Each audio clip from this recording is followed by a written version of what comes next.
बाड़ू। अरे हाँ हो टेंशन में तू लगो तारू बिनो रतिया जागो तारू इतना बेचैन तू तो रहलू ना छोट में। अरे हाँ हो इतना बेचैन तू तो रहलू ना छोट में।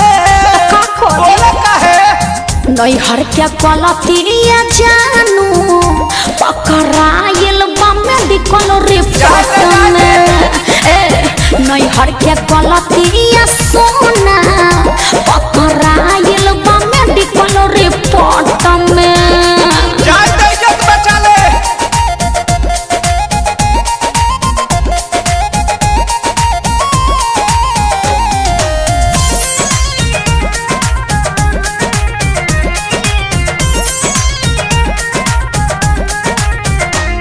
केकरा से कहीं डर लागता ई सब झगड़ा के घर लागता।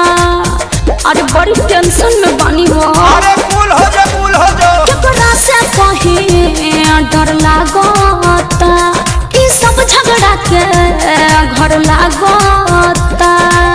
चलो कंप्लेन पहले पाती हाई कोर्ट में। कैसे हो? चलो कंप्लेन पहले पाती हाई कोर्ट में। का ना नैहर के गलतिया जानू पकड़ाइल बा मेडिकल रिपोर्ट में। हाँ हाँ नैहर के गलतिया सोना पकड़ाइल बा मेडिकल रिपोर्ट में।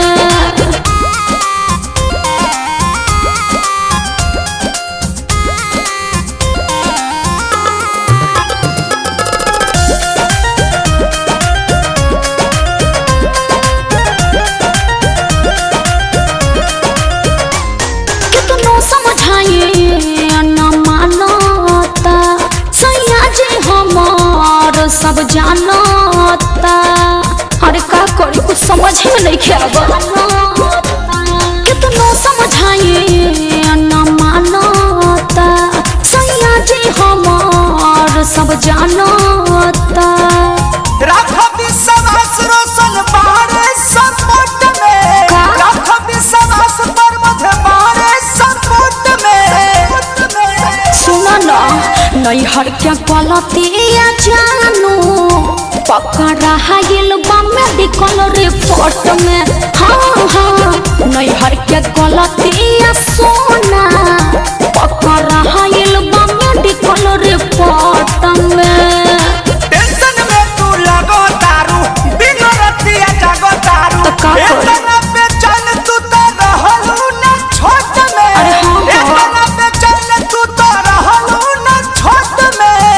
का करी? बोले काहे नैहर के गलतिया जानू पकड़ाइल बा मेडिकल रिपोर्ट में। नैहर के गलतिया सोना पकड़ाइल बा मेडिकल रिपोर्ट में। हर एकदम से तू हमके फंसा देलो।